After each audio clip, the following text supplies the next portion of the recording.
Long questions की सारी मैं वीडियो बना चुका हूं। आप लोग इनकम फ्रॉम सैलरी की प्लेलिस्ट चेक कर सकते हो और उसमें जैसे कि rent free house, perquisites, car, HRA, ये सब मैंने समझा रखा है पहले 4 वीडियो में। वो देख लोगे तो ये चैप्टर सॉल्व करना आपके लिए इजी हो जाएगा। Question number 13, from the following details compute taxable HRA if any of mister Thanu who is working and living at Coimbatore. तो हमको टैक्सेबल एचआरए कैलकुलेट करना है मिस्टर थानू का, जो कि कोयम्बटूर में काम कर रहे हैं और वहीं पे रह रहे हैं। बेसिक सैलरी पर एनम दे रखा है 7,80,000 rupees. Dearness allowance per annum forming part of salary 78,000, यानी कि फॉर्मिंग पार्ट ऑफ सैलरी का मतलब होता है डीए रिटायरमेंट है ये। आगे लिखा है house rent allowance per annum, इनको हाउस रेंट अलावेंस मिस्टर थानू को अपने एम्प्लॉयर से कितना मिल रहा है 1,17,000 और रेंट पेड पर एनम है 1,32,000 रुपीज। देखिए एचआरए में सबसे पहले हम लोग सैलरी फॉर एचआरए कैलकुलेट करते हैं, जिसका फॉर्मूला होता है basic salary, DA retirement plus DNS pay plus commission on sales. Question में बेसिक सैलरी और डीए रिटायरमेंट दे रखा है और डीपी और कमीशन ऑन सेल्स नहीं है, इन दोनों को ऐड करना, सैलरी फॉर एचआरए आ जाएगा। उसके बाद आप लिखना least of the following will exempt. सबसे पहले एक्चुअल एचआरए जो रिसीव्ड है यहां पे लिखना। उसके बाद जो भी रेंट पेड है उसमें से आप माइनस करोगे इस वाले सैलरी का 10%, तो यहाँ एक वैल्यू आएगी। उसके बाद अगर इन 4 सिटी में घर सिचुएटेड है, यानी कि मुंबई, चेन्नई, दिल्ली, कोलकाता, तो फिर ये जो सैलरी आई है इसका 50% लेना। अगर इन 4 सिटी में नहीं है सिचुएटेड, जैसा कि इस क्वेश्चन में आप देख रहे हो कोयम्बटूर में घर सिचुएटेड है, इन 4 सिटी में नहीं है, तो आप क्या करोगे, जो भी ये वाली सैलरी आएगी उसका 40% ले लेना, आउटर कॉलम में लिख देना। इन तीनों में से जो भी लीस्ट वैल्यू होगी उसको आप एक्चुअल एचआरए में से लेस कर देना, वो आ जाएगी आपकी वैल्यू टैक्सेबल एचआरए की। सबसे पहले हमको इसमें एचआरए कैलकुलेट करना है क्वेश्चन नंबर 13 में, तो भाई सीधे यहाँ पे हेडिंग डाल लो आप एचआरए। हम सबसे पहले कैलकुलेट करते हैं उसमें salary for house rent allowance. Salary for house rent allowance का फॉर्मूला क्या है, basic salary plus DA on retirement plus dearness पे प्लस कमीशन ऑन सेल्स। तो बेसिक सैलरी पर एनम दी गई है हमको 7,80,000 रुपीज और डियरनेस अलावेंस रिटायरमेंट पे जो बोला है ना forming part of salary DA, इसका मतलब होता है डियरनेस अलावेंस रिटायरमेंट पे है, वो है 78,000। उसके बाद डियरनेस पे है नहीं और कमीशन ऑन सेल्स है नहीं, तो इसको 0,0 लिख दो आप।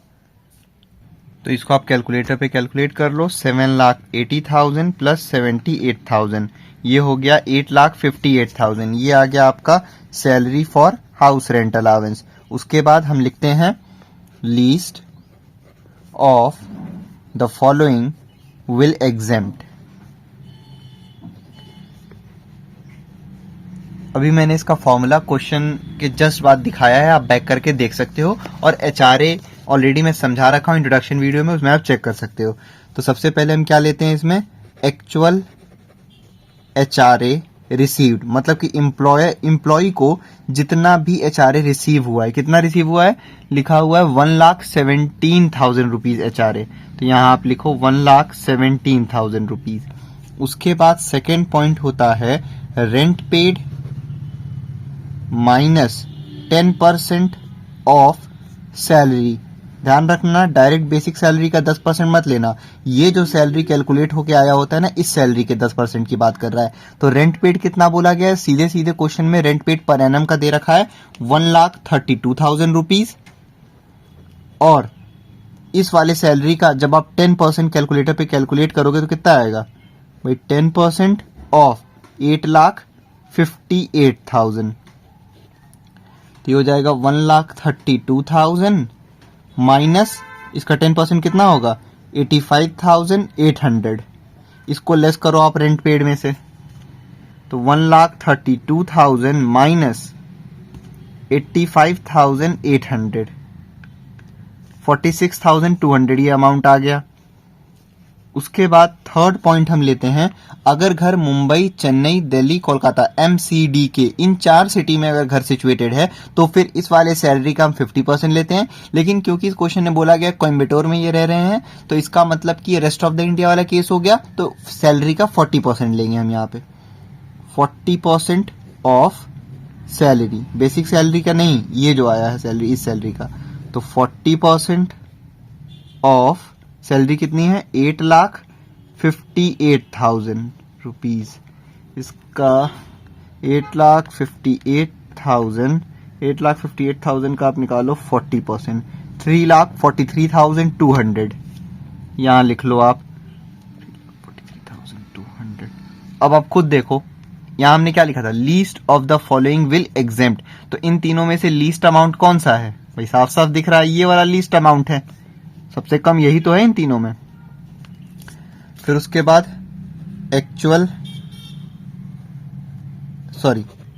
टैक्सेबल एचआरए का फॉर्मूला क्या होता है, यही तो हमें क्वेश्चन में निकालना है कि टैक्सेबल एचआरए कितना है। तो टैक्सेबल एचआरए का फॉर्मूला होता है actual HRA received minus least.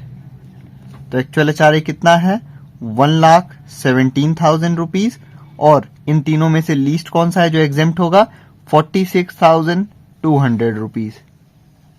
तो इसको आप लेस कर लो एक्चुअल एचआरए में से, 1,17,000 माइनस 46,200, यह आ गया 70,800 टैक्सेबल एचआरए, 70,800। यहाँ स्पेस कम थी तो बहुत ही ज्यादा सब मिल गया एक ही में, तो इसको आप थोड़ा अच्छे से करना, थोड़ा जैसे यहाँ एक लाइन छोड़ देना आप, ठीक है। टैक्सेबल एचआरए फिर एक्चुअल एचआरए माइनस लीस्ट, यह आ जाएगा 70,800।